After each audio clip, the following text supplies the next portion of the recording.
our top story. It was meant to be a tsunami. Pollsters had predicted a red wave sweeping across the United States. The sirens were sounded. The Dems were bracing for impact. But the waves failed to make a defining dent. The Republicans have made gains, but they could best be defined as modest, because historically, Americans have gone the other way. The party in power suffers losses in the midterms. Republicans have been able to pick up some wins. That's something that we're used to seeing in midterm election cycles 2 years after a president starts his or her term. So, yes, there have been some Republican wins, but in some corners, it's possible that it may not be as big as some were anticipating. Over the past 8 decades, voters have generally not been impressed with their elected presidents. A president's party typically faces significant losses in midterm elections. Since 1934, only Franklin D. Roosevelt that year, Bill Clinton in 1998 and George W. Bush in 2002 saw their parties gain seats in the midterms. Some recent presidents saw big losses in their first midterm races. Republicans under Donald Trump lost 40 House seats but gained 2 Senate seats in 2018. The Democrats under Barack Obama lost 63 House seats and 6 Senate seats in 2010. The Democrats under Clinton lost 52 House seats and 8 Senate seats in 1994. Aiming to deliver a stinging rebuke of Biden's presidency against a backdrop of sky-high inflation and bitter culture wars, Biden's ratings stuck in the low 40s. Republicans had a lot in their arsenal to launch attacks on the Democrats. Experts had predicted a drubbing for the Dems. But Joe Biden's Democrats put up a stronger than expected defense in a midterm contest. Fighting from the front, Biden predicted his party would surprise a lot of people. He had adopted a somewhat defensive stance in the campaign's closing days, spending the bulk of his time trying to hang on to the seats his party already holds. It's typical for the out-of-power party to make gains in midterm elections because it's a check to a president. And especially when you have a president who also controls the House and the Senate with his party, you understand there might be a need to balance those sorts of things. Usually we do see gains that are that sort of counterbalance. This time around we didn't. And that's interesting because we have many things that point to that being a possibility. High inflation numbers, gas prices hurting people, energy concerns coming in the winter. But for whatever reason, Democrats were able to hold a lot of their incumbent seats. On the other hand, the midterms delivered a decidedly mixed bag for Donald Trump, who, though not on the ballot, loomed large over the contest, teasing a 2024 run and airing unsubstantiated allegations of election day fraud.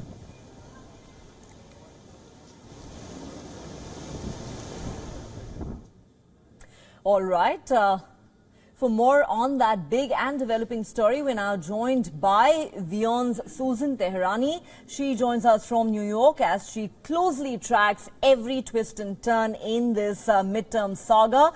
We also have with us Jessica Stone from outside Capitol Hill.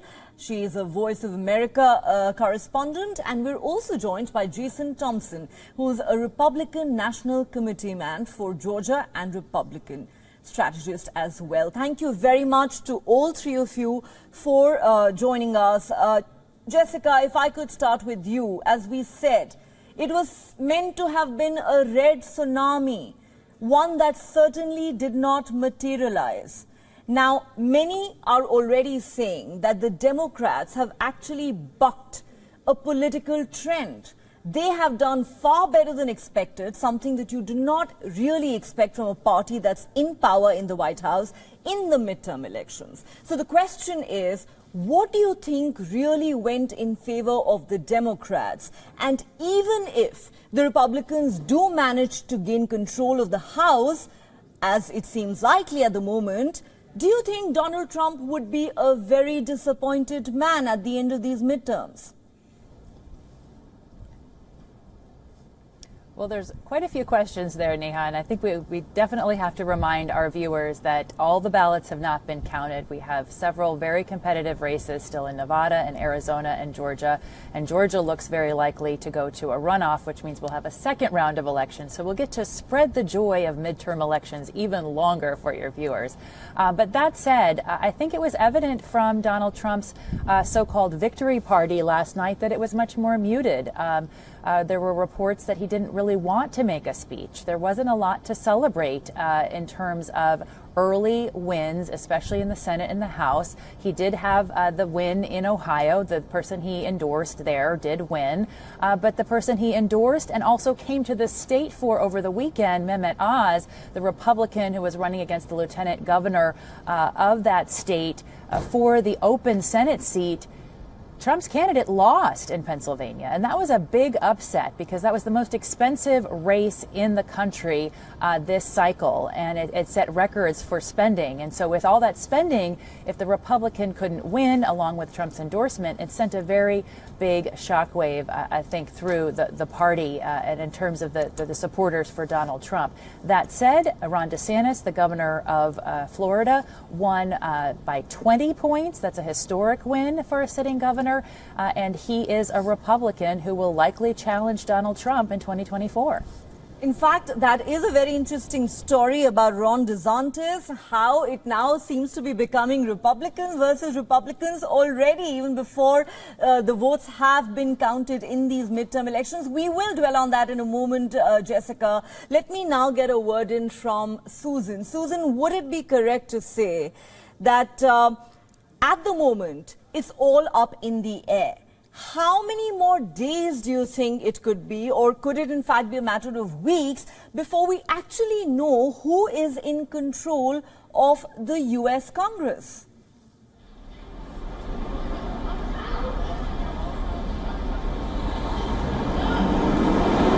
Yeah, that's a tricky question.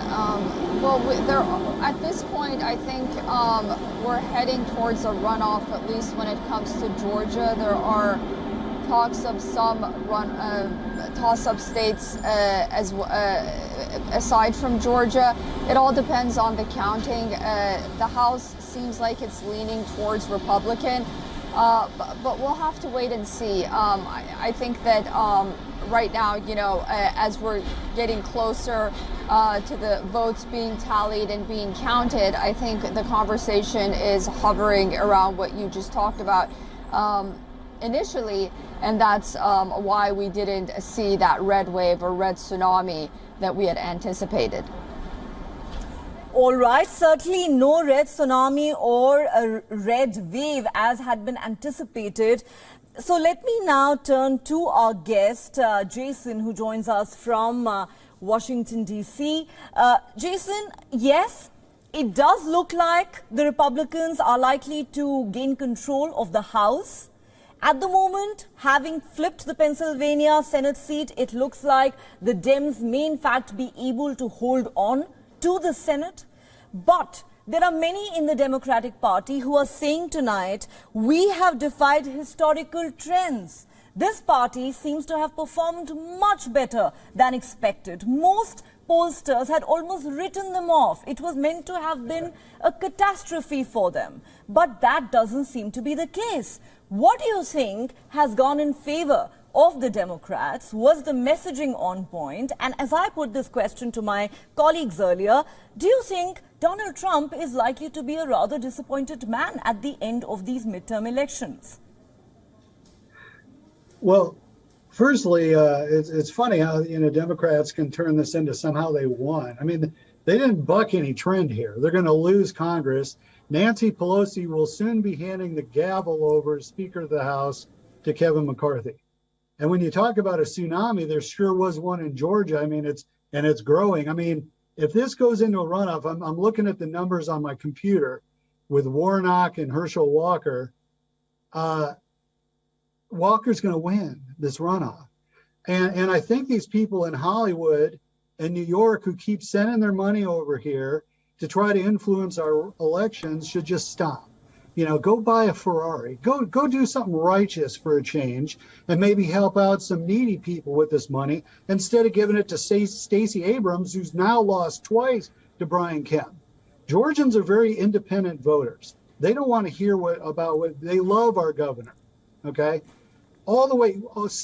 Every statewide office is a Republican in Georgia. There's a tsunami here for sure. Now, would we have liked to have won more in other states? Of course, but this isn't in any way any sort of Democrat win. They didn't buck any trend. They're going to lose Congress, and there's a good chance that they could lose the Senate. We'll see. The way it's going right now, though, it might come all down to Georgia again, just like it did before, where all eyes are on Georgia for a runoff. But look all the way down. Georgians love our governor. Our Attorney General, Chris Carr, won outright.